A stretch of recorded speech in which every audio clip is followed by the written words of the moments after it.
Air sebagai sumber kehidupan dan tahapan siklus air di bumi. Materi kelas 5 tema 8 subtema 1.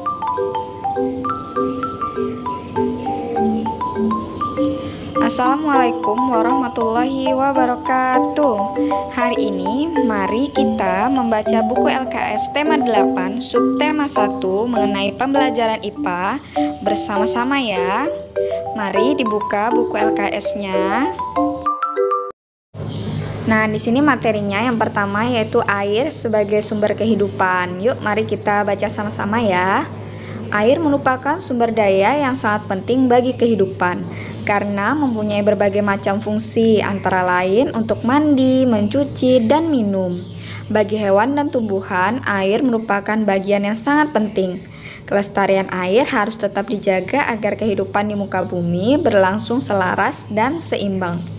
Air merupakan salah satu kebutuhan pokok semua makhluk hidup. Tidak hanya manusia yang membutuhkan air, tetapi hewan dan tumbuhan pun membutuhkan air. Nah, selanjutnya mari kita perhatikan manfaat air bagi manusia. Sebagian besar zat pembentuk tubuh manusia itu terdiri dari 73% adalah air. Wow, banyak sekali ya air di dalam tubuh kita.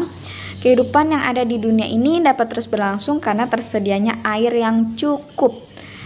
Mari kita perhatikan yang pertama, manfaat air bagi manusia yaitu keperluan rumah tangga, misalnya minum, masak, mandi, mencuci, mengepel lantai, semuanya perlu air ya.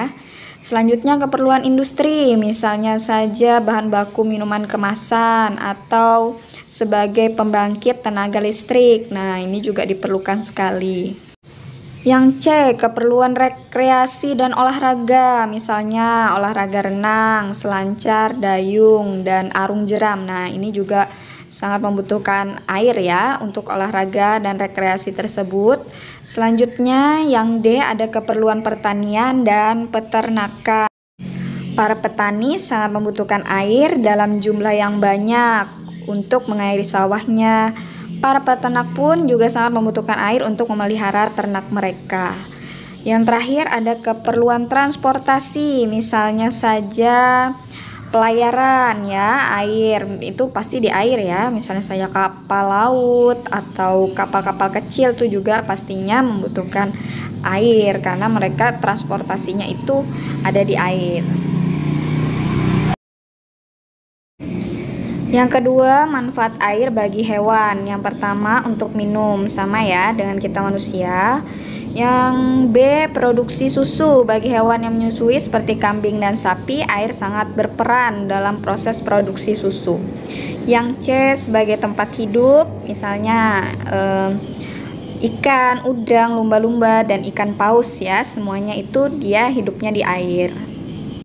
Yang D, hewan juga membutuhkan air untuk membersihkan tubuhnya. Misal saja kerbau biasa membersihkan tubuhnya dengan cara masuk ke dalam air.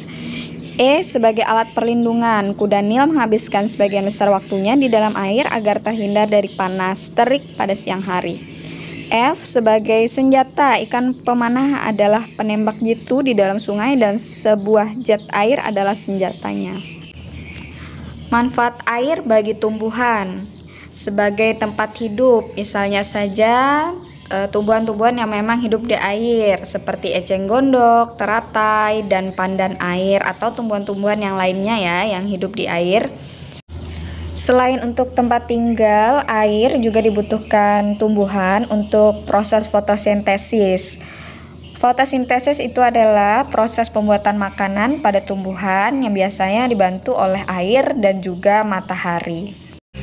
Nah, itulah tadi yang sudah kita baca dan beberapa yang Ibu jelaskan, yaitu mengenai manfaat air bagi manusia, hewan, dan tumbuhan. Nah, kita akan ke materi selanjutnya ya, mengenai tahapan siklus air di bumi. Diperhatikan baik-baik anak-anak Ibu supaya lebih memahami materi ini. Tahapan siklus air di bumi. Air adalah senyawa penting yang mendukung adanya kehidupan di alam semesta. Seperti yang dijelaskan tadi sebelumnya, apabila tidak ada air, jelas manusia, hewan, dan tumbuhan tidak akan bisa hidup ya, anak-anak Ibu. Di sini adapun dalam siklus air dijelaskan siklus air itu adalah perputaran air yang terjadi di bumi. Makanya bumi kita ini banyak sekali air di dalamnya ya, bahkan tidak sampai kering gitu. Nah, kenapa kok bisa tidak kering atau tidak kehabisan air? Nah, itu tadi karena adanya proses daur air atau perputaran air yang ada di bumi kita ini. Nah, adapun dalam siklus air atau perputaran air ini yaitu yang pertama ada evaporasi, transpirasi, sublimasi, kondensasi, pengendapan, limpasan, dan infiltrasi. Baiklah, yang pertama itu adalah evaporasi, itu adalah proses penguapan air. Misalnya saja air yang ada di laut, danau, sungai, tanah, dan lain-lainnya ya. Ini berubah menjadi uap air dan naik ke atas lapisan atmosfer. Selanjutnya, penguapan air juga dapat terjadi itu berasal dari daun-daun atau dari pepohonan. Nah, ini disebut yang kedua nih ya, transpirasi. Nah, yang ketiga sublimasi. Sublimasi juga merupakan proses dari penguapan, tapi di sini proses di mana es berubah menjadi uap air ya. Biasanya sublimasi itu diambil dari lapisan es dari kutub utara, kutub selatan, dan es di pegunungan. Yang kelima itu ada presipitasi yang disebut juga pengendapan. Nah, air yang naik tadi lalu dia mengendap dan menjadi yang namanya awan ya. Uap air yang terkondensasi namanya. Kemudian turun ke permukaan bumi sebagai hujan karena pengaruh angin panas atau perubahan suhu. Yang keenam, limpasan. Limpasan adalah proses di mana air mengalir di atas permukaan bumi ya setelah turunnya hujan tadi. Yang ketujuh ada infiltrasi. Setelah hujan, tidak semua air ikut melalui tahapan limpasan. Beberapa di antara mereka bergerak jauh ke dalam tanah. Air ini disebut air infiltrasi. Air merembes ke bawah dan menjadi air tanah. Nah, itulah tadi proses-proses dalam siklus air ya. Mudah-mudahan anak-anak ibu memahaminya. Nah, sekarang marilah kita perhatikan video tentang proses siklus air ya. Mudah-mudahan anak-anak dengan menyimak video ini semakin memahami bagaimana sih proses perputaran air yang ada di bumi kita ini. Siklus air. Bagaimana ya proses siklus air? Mari kita perhatikan bersama-sama sambil mengingat penjelasan dari ibu tadi ya. Nah, itu proses naiknya air, itu namanya adalah evaporasi ya. Lalu ada pembentukan awan, lalu turunlah hujan. Nah, lalu mengalir lagi airnya. Nih, yang pertama namanya adalah penguapan, kedua pembentukan awan, lalu yang terakhir adalah turunnya hujan ke bumi.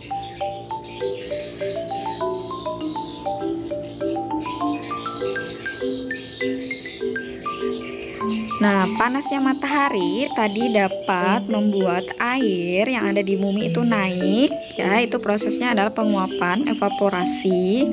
Lalu juga bisa terjadi pada tumbuhan. Tadi namanya adalah transpirasi ya. Tadi juga ada sublimasi, tetapi di sini tidak diperlihatkan ya yang sublimasi. Ini transpirasi saja. Sekarang selanjutnya air yang naik tadi itu membentuk, dia mengendap menjadi awan ya. Nah, nanti awannya itu lama-kelamaan akan jenuh. Jenuh dia akan berubah menjadi warna yang lebih gelap ya. Hingga turunlah air tersebut. Itu namanya adalah presipitasi. Nah, itulah tadi proses presipitasi, lalu turun airnya ya menjadi proses limpasan di mana air mengalir lalu kembali lagi ke laut dan masuk lagi ke dalam tanah, itu namanya adalah infiltrasi. Nah, itulah tadi proses siklus air. Terima kasih telah menyaksikan video pembelajaran dari Ibu. Wassalamualaikum warahmatullahi wabarakatuh.